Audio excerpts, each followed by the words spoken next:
ஆனால் இன்னைக்கு பார்த்தீங்கன்னா 4 முனை போட்டின்ற ஒரு போட்டி வரும்போது இளைஞர்களோட வாக்குகளை பார்த்தீங்கன்னா நாம் தமிழர் ஓரளவுக்கு பிரிச்சிருக்கு. தாவேகா பெரும்பான்மையாக பிரிக்கிறதுக்கான வாய்ப்புகள் அதிகமாக இருக்கு.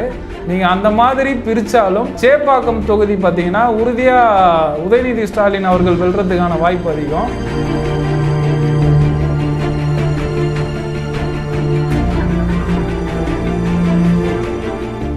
வணக்கம். இப்போ தேர்தல் அரசியலில் தொடர்ந்து 18 தொகுதிகள் வெற்றிகரமாக பார்த்தோம். இது 19வது தொகுதி. இதுவும் ஒரு மிக முக்கியமான தொகுதி அப்படின்னே பார்க்கலாம். எதனால அப்படின்னா இது ஒரு திமுக கோட்டை கிட்ட இருக்கக்கூடிய ஒரு தொகுதி அப்படின்னு எடுத்துக்கலாம். சரி, திமுகல யார் வேட்பாளரா நின்னாலும் ஜெயிப்பாங்க அப்படின்னு எடுத்துக்கலாம். உதாரணத்துக்கு போன தடவை உதயநிதி ஸ்டாலின் அவர்கள் நின்ன முதல் தேர்தல்லையே ஒரு பெருவாரியான வெற்றியை பெற்றாரு அப்படின்னு எடுத்துக்கலாம். சரி, இது உதயநிதி ஸ்டாலின் அவர்களுக்கு மிகப்பெரிய வரவேற்பு உடனே கிடைச்சிருச்சா அப்படின்னு கேட்டா அது கிடையாது. எதனால அப்படின்னா அது ஒரு திமுக கோட்டை. அது இங்க யார் நின்னாலுமே ஒரு பெரிய வெற்றியை பெற முடியும். யாரு அந்த இடத்துல அப்படி வச்சிருந்தாங்க அப்படின்னா ஜே அன்பழகன் அவர்கள். அவர் இறந்துட்டாரு. இப்ப பாலத்துக்கு கூட அவரோட பெயர் சூட்டி இருந்திருப்பாங்க. அந்த ஜே அன்பழகன் அவர்கள் ஒரு மிகப்பெரிய மக்கள் திரட்டை சக்தியா வச்சிருந்தாரு அப்படின்னு நம்ம அந்த இடத்துல பார்க்கலாம். ஒரு பெரிய ஒரு செல்வாக்கு மிக்க ஒரு தொகுதியா அந்த இடத்துல வச்சிருந்தாரு. அதனால அவருக்கு இனம் கண்டவர்கள் எல்லாமே கண்டிப்பா ஒரு திமுக ஆதரவாளர்களாவே இருப்பாங்க. இந்த இடம் அப்படிங்கிறது சேப்பாக் அப்படிங்கிற தொகுதி அப்படிங்கிறதுல நீங்க எந்த 3 முனை 4 முனை நின்னா இன்னைக்கு தேர்தல் அரசியல் எப்படி எல்லாம் இருக்குது. விஜய் அவர்களோட என்ட்ரிக்கு அப்புறம் தமிழக தேர்தல் அரசியலே ஒரு பெரிய மாற்றத்தை நோக்கி இருக்குது அப்படிங்கறத நம்ம பாக்குறோம். அது இல்லாம நாம் தமிழர் அவங்க எல்லாம் ஒரு 8% வாக்குகள் வாங்கி தேர்தலில் நாங்களும் ஒரு நிலையான கட்சி அப்படின்னு ரெஜிஸ்டர் பண்ணிருக்கிறாங்க அப்படிங்கறதையும் பாக்குறோம். ஓவராலா நம்ம எடுத்து பார்க்கும்போது இளைஞர்கள் பெருசா தேர்தலை நிர்ணயிக்கக்கூடிய இடத்துல இருக்கிறாங்க அப்படிங்கறத பாக்குறோம். இந்த தேர்தல் அரசியல்ல திரும்ப உதயநிதி அவர்கள் அங்கேயே தான் நிப்பாங்களா, இல்ல வேற தொகுதியில் நிப்பாங்களா, சரி வேற கேண்டிடேட் நிறுத்தினா திமுக வெற்றி பெறுமா, இந்த மாதிரி கள ஆய்வுகள் எல்லாம் எடுத்து இப்ப நமது சத்யா அவர்கள் நம்மளோட பகிர்ந்துக்குவாரு. நீங்க பகிர்ந்துக்கலாம் சத்யா.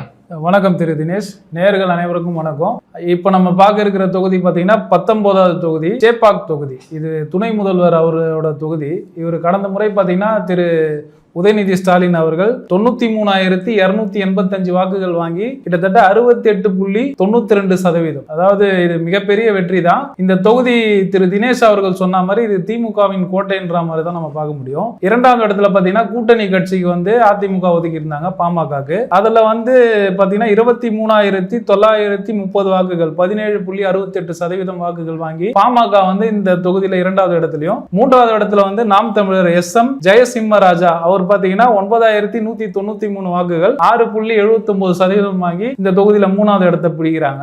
இந்த தொகுதியில திரு தினேஷ் சொன்ன மாதிரி கே அன்பழகன் தொடர்ந்து வெற்றி பெற்றுட்டு இருந்த இந்த தொகுதி இது பாத்தீங்கன்னா திமுகவோட கோட்டைன்ற மாதிரி தான் நம்ம பார்க்க முடியும். அதே மாதிரி ஏற்கனவே கொளத்தூர் தொகுதியும் சொல்லும் போது பாத்தீங்கன்னா திரு ஸ்டாலின் அவர்களும் திரு உதயநிதி அவர்களும் தங்களுடைய தொகுதியை கண்டிப்பா மாத்திக்க மாட்டாங்க. ஏன்னா கள ஆய்வு அப்படிதான் இருக்கு. ஏன்னா இப்ப 4 முனை போட்டி ஓட்டு வித்தியாசம் பிரியுது. இதுக்கு முன்னாடி தேர்தல் 2016-11 பாத்தீங்கன்னா அதிமுகவுக்கு ஸ்டாண்டர்டா ஒரு ஓட் பேங்க் இருக்கும், திமுகவுக்கு ஒரு ஓட் பேங்க் இருக்கும். அந்த இடைப்பட்ட நடுத்தர மக்கள் பாத்தீங்கன்னா நடுநிலைப்பாடு மனம் கொண்ட மக்கள் ஒரு முறை திமுகவுக்கும் மறுமுறை அதிமுகவுக்கும் வாக்களிப்பாங்க. அந்த வாக்கு தான் தொடர்ந்து வெற்றி தோல்விகளை தீர்மானிச்சது தமிழக அரசியல் சூழல்ல.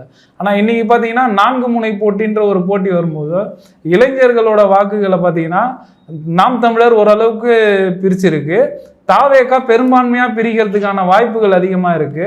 நீங்க அந்த மாதிரி பிரிச்சாலும் சேப்பாக்கம் தொகுதி பாத்தீங்கன்னா உறுதியா உதயநிதி ஸ்டாலின் அவர்கள் வெல்றதுக்கான வாய்ப்பு அதிகம். ஏன்னா கடந்த முறை தேர்தலில் பாத்தீங்கன்னா அந்த வாக்கு வித்தியாசம், வெற்றி வாக்கு வித்தியாசம் பாத்தீங்கன்னா 69,355. இந்த தொகுதியில பாத்தீங்கன்னா பாமக அல்லாது அதிமுகவே இந்த தொகுதியில் நின்று இருந்தாங்கன்னா கிட்டத்தட்ட ஒரு 50,000 வாக்குகள் வாங்கியிருப்பாங்க. இந்த வெற்றி வித்தியாசம் பாத்தீங்கன்னா ஒரு 40,000 50,000 வாக்கு வித்தியாசம் இருந்திருக்கும். அப்பவும் இது பெரும்பான்மையான வெற்றியாக தான் இருந்திருக்கும். அதனால இந்த தொகுதி நீங்க 4 முனை போட்டி 3 முனை போட்டி பாத்தீங்கன்னா தாவேகா இந்த ஓட்டு எல்லாம் சேர்ந்து கூட நீங்க வீழ்த்தும் போது திமுக வெல்லும். அந்த வெற்றி வித்தியாச வாக்குகள் குறைவா இருக்கும். ஒரு 15,000 20,000 அதற்குள்ள இருக்கும். இதே 4 முனை போட்டியா இருந்தா கண்டிப்பா திமுக வந்து ஒரு 50,000 வாக்குகள் வித்தியாசத்துல வந்து இந்த தொகுதியை கைப்பிடிக்கும். அதே மாதிரி அவர் துணை முதல்வரா இருக்கிறாரு. அந்த தொகுதியில பாத்தீங்கன்னா ஆரம்ப கட்ட காலத்துல பாத்தீங்கன்னா ஏதாவது தண்ணி நிக்குதா, ஏதாவது பிரச்சனை வருதா, பிரஸ்ல அவரை அந்த தொகுதியில தான் இருக்கிற மாதிரி காட்டுவாங்க. அதே மாதிரி அவர் தொகுதியை பத்தி அதிகமா பேசுற மாதிரி பிரஸ்ல காட்டுவாங்க. அதே மாதிரி தொகுதியை பாத்துக்கிறதுக்கு அவருடைய சிறப்பு படை, அதாவது அவர் இளைஞர் அணியில இருக்கிறாரு, அவர்கள் கட்சி சார்ந்த இருக்கிறவங்க வந்து அந்த தொகுதியை வந்து சிறப்பா பாத்துக்கிட்ட மாதிரி தான் நம்ம ஊடகங்கள் எல்லாம் தொடர்ந்து பார்த்துட்டு வரோம். அப்படி பார்க்கும்போது நீங்க எதிர்ப்பால இருந்தாலும் கொளத்தூர் தொகுதியை விட திரு ஸ்டாலின் அவர்களை விட அதிகப்படியான வாக்கு வித்தியாசத்துல வந்து திரு உதயநிதி அவர்கள் வந்து வெல்வார், இது உறுதி. அதே மாதிரி அந்த வெற்றி வாக்கு வித்தியாசம் தான் வந்து கொஞ்சம் குறையும். நான் கொளத்தூர் தொகுதியிலையும் அதை தான் சொல்லியிருப்பேன். வாக்கு வித்தியாசம் குறையும். திரு ஸ்டாலின் அவர்கள் உறுதியா வந்து கொளத்தூர் தொகுதியில வென்றுடுவாரு. அங்கேயும் நிறைய குறைகள் இருக்குது. அதே மாதிரி சேப்பாக்கத்திலையும் நிறைய குறைகள் இருக்கும் அந்த மக்கள் கிட்ட. அப்படி இருந்தாலும் திரு ஸ்டாலின் அவர்களை விட அதிகப்படியான வாக்கு வித்தியாசத்துல வந்து திரு உதயநிதி வந்து வெல்றதுக்கான வாய்ப்பு அதிகமா இருக்கு. தாவேகா 3வது இடத்துக்கு நாம் தமிழர் இவர்கள் இருவருக்கு இடையே கண்டிப்பா போட்டி நடக்கும். ஒருவேளை 2வது இடத்துல அதிமுகவை பின்னுக்கு தள்ளிட்டு கூட இவங்க யாராவது முன்னாடி வந்துடலாம். ஏன்னா இங்க பெரும்பான்மையா ஒரு கட்சி ஜெயிச்சிருது. இருக்கிற மீதி வாக்குகளை தான் வந்து இந்த இருக்கிற கட்சிகள் பிரிக்கும். இந்த தொகுதியை பொறுத்த வரைக்கும் நான் தமிழ்நாடு முழுக்கும் சொல்லல, இந்த தொகுதியோட கள நிலவரம் தான். நீங்க அப்படியே கொஞ்சம் கொஞ்சமா கீழே போனீங்கன்னா ஒரு சில இடத்துலலாம் அதிமுகவை நீங்க வெல்லவே முடியாது. எப்படி நீங்க கட்டமைச்சாலும் வெல்ல முடியாது. அதே மாதிரி சில தொகுதி தாவேகாக்கு வெற்றி வாய்ப்பு கொடுக்குற தொகுதியா கூட இருக்கும். நான் ஏன் தாவேகாவை வந்து 2வது இடம் 3வது இடம் ஒரு கணிப்புல நம்ம சொல்றேன்னா, தாவேகா அவர்களுக்கு பார்த்தீங்கன்னா இது வரைக்கும் எதுவும் வந்து ஒரு குறிப்பிட்ட வாக்கு வங்கி இந்த சதவீதம்ன்றது ஸ்டாண்டர்டான ஒரு டேட்டா வந்து நம்ம கிட்ட கிடையாது. மேபி அடுத்த எலெக்ஷன்ல நம்மளுக்கு ஒரு வேல்யூ தெரியலாம். நம்ம இன்னும் ஈஸியா அவங்க வந்து எந்த ஃபேஸ் வேல்யூக்குள்ள வருவாங்க நம்ம பார்க்கலாம். கண்டிப்பா இந்த தொகுதி பார்த்தீங்கன்னா சேப்பாக்கம் தொகுதி திரு உதயநிதி ஸ்டாலின் அவர்கள் வெல்வதற்கான அனைத்து வாய்ப்புகளும் இருக்குது. 3 முனை போட்டியாக இருந்தாலும் 4 முனை போட்டியாக இருந்தாலும் உதயநிதி அவர்கள் வெல்வது உறுதி. நன்றி திரு சத்யா அவர்கள். இப்ப இந்த தொகுதியை பொறுத்தவரையிலும் திரு சத்யா அவர்கள் சொன்ன மாதிரி தான் இது ஒரு நட்சத்திர தொகுதியா தான் பார்க்கப்படுது. அது இல்லாம ஒரு திமுகவோட ஒரு கோட்டையான தொகுதி அப்படிங்கறதுனால கண்டிப்பா இந்த இடத்துல திரும்ப உதயநிதி அவர்கள் நிப்பாரு அப்படின்னு தான் எதிர்பார்க்கப்படுது. ஏன்னா முன்னாள் முதலமைச்சர் திரு கருணாநிதி அவர்கள் நின்ன தொகுதி அப்படிங்கறதுனால கண்டிப்பா அந்த விருப்பத்தை அவரும் தொடருவாரு அப்படிங்கறத நம்ம எடுத்துக்கிறோம். அப்படி எடுத்து பார்க்கும்போது கண்டிப்பா திமுக திரும்ப இந்த இடத்துல தன்னை தன்வசப்படுத்திக்கும் இந்த தொகுதி அப்படின்னே நம்ம எடுத்துக்கலாம். இதோட உங்களுக்கு ஏதாவது எதிர்கருத்துகள் இருந்தது அப்படின்னா நீங்க தாராளமா எங்களோட கமெண்ட்ல வந்து நீங்க பதிவு செய்யலாம்.